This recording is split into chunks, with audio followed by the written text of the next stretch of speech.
বিভিন্ন জায়গায় অপারেশন মির্জাফর চলছে, এক এক করে চর ধরা পড়ছে, কখনো সর্ষের মধ্যে ভূত ধরা পড়ছে। সিআরপিএফ জওয়ান আইএসআই এর চর হিসেবে কাজ করছিল, তো সেই কানেকশনে এবার কলকাতায় তদন্তকারীরা কলকাতার বিভিন্ন জায়গায় তারা ঘুরলেন। খিদিরপুর, পার্ক সার্কাস, আলিপুর।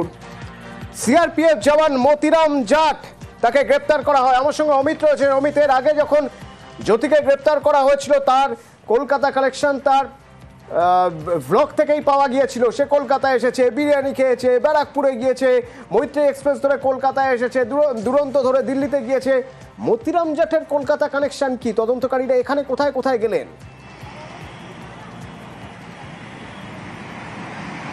দেখো, সিআরপিএফ জওয়ান মতিরাম জাটকে গ্রেপ্তার করার পর এনআইএর তরফে তদন্ত যখন এগিয়ে নিয়ে যাওয়া হচ্ছে, সেই মুহূর্তে দাঁড়িয়ে এই মতিরাম জাটের আর্থিক লেনদেনের তথ্য কিন্তু সামনে এসছে। এমন কিছু অ্যাকাউন্টের হদিশ তারা পেয়েছেন, যে সমস্ত অ্যাকাউন্টের ট্রানজাকশনের সূত্র ধরেই এই কলকাতার যোগ। আজ শুধু কলকাতার 3টি জায়গা নয়, দেশের বিভিন্ন প্রান্ত, আমাদের প্রতিবেশী রাজ্য আসাম, সেখানেও কিন্তু এনআইএর তরফে অভিযান চালানো হয়েছে। একযোগে 15টি জায়গাতে এই সিআরপিএফ যে জওয়ানকে যে গ্রেপ্তার করা হয়েছে, তার কানেকশন বা তার সূত্র ধরে যে সমস্ত তথ্য এই কয়েকদিনে উঠে এসছে, তারই ভিত্তিতে কিন্তু আজকে তল্লাশি অভিযান চালানো হয়েছে এনআইএর তরফে। সেক্ষেত্রে কলকাতায় যে অভিযান চালানো হয়েছে 3টি জায়গাতে, 3টি জায়গার ক্ষেত্রে যেটা এনআইএর সূত্রে দাবি, যে বেশ কিছু ট্রানজাকশন হয়েছে একটি অ্যাকাউন্টে, যে অ্যাকাউন্টের সঙ্গে এই জাটের অ্যাকাউন্টের বা জাটের সম্পর্ক রয়েছে। সেই সূত্র ধরেই আছে কলকাতাতেও 3টি জায়গাতে অভিযান চালানো হয় এনআইএর তরফে। ধন্যবাদ।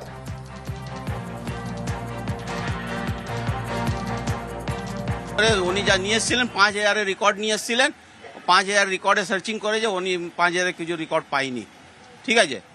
তাহলে রেকর্ড পাইনি, তাহলে ওই নম্বরে সেম অন্য রেকর্ড পেয়েছে 3টে ট্রানজ্যাকশনে, যে আমরা pay point India third party apps দিয়ে করেছিলাম। মানি ট্রান্সফার করি, থার্ড পার্টি অ্যাপস দিয়ে হয়, মানি ট্রান্সফার হয়, ঠিক আছে? ও টাকা নেয়, আমিও টাকা নেই, সব মিলিয়ে কাজ হয়। তাহলে ওই 3টে ট্রানজ্যাকশন হয়েছিল থার্ড পার্টি অ্যাপস দিয়ে, বাস, আর কিছু নেই। 3টে মোবাইল আর একটা ল্যাপটপ নিয়ে গেছে, আর আমাকে বলে যে 11টার সময় মানডে আসতে হবে আপনাকে রাজারহাট। হ্যাঁ, তাহলে আমি যাব, নিশ্চয়ই যাব।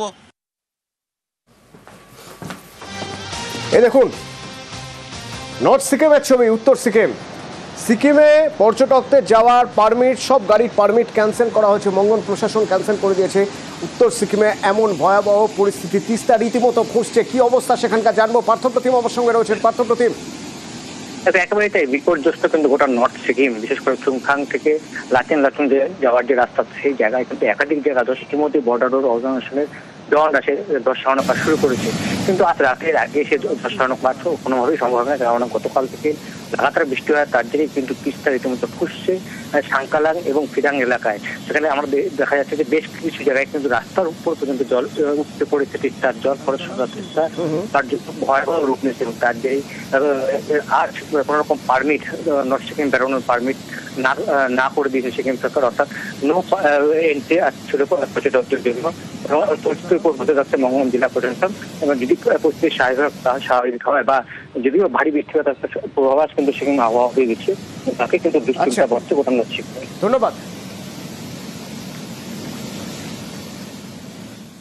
সিকিমে যাওয়ার পারমিট ক্যান্সেল করে দেওয়া হয়েছে। আর উত্তর পূর্ব ভারত অর্থাৎ 7 সিস্টার্সের সঙ্গে যোগাযোগ করতে গেলে অন্যতম গুরুত্বপূর্ণ রাস্তা হলো এই 31 সি জাতীয় সড়ক। সেই রাস্তার একটা দিকের অবস্থা দেখুন, বীরপাড়ায় কি অবস্থা হয়েছে। রাস্তা কি ঠিক হলো, নাকি যা পরিস্থিতি তাতে রাস্তা আবার বিগড়ে যেতে পারে, আরো বিগড়ে যেতে পারে? রাজকুমার রয়েছে আমার সঙ্গে। রাজকুমার, অথবা রাস্তা ঠিক করবে কিভাবে? এই মুহূর্তে আবার প্রবল বর্ষণ শুরু হয়েছে, যেমন ভুটান পাহাড়ে বর্ষণ হচ্ছে, তেমনি আবার সমতলেও বর্ষণ শুরু হয়েছে। ফলে এই মুহূর্তে এত বৃষ্টিতে কিন্তু রাস্তার মেরামতের কাজ কতটা সম্ভব তাই নিয়ে কিন্তু প্রশ্ন তুলেছে জাতীয় সড়ক কর্তৃপক্ষ।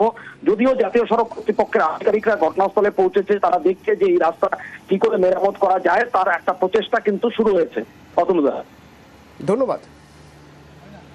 এটা প্রতিবারই হয়, এটার কেন সুরাহা হয় না? এটা 2 বছর 1 বছর পর পরে এই জায়গাটা তো ভাঙেই ভাঙে। তার মধ্যে এখন আজকে খুব দুঃখের বিষয় যে ব্রিজটাও ভেঙে গেছে। ব্রিজটা যেভাবে বসে গেছে, এটা তো ভবিষ্যতে চলার মতো নেই। আসাম, অরুণাচল, সমেত ত্রিপুরা সমেত 7টা স্টেটকে আমাদের কভার করে। ইমিডিয়েট এটার একটা সুরাহা করা উচিত।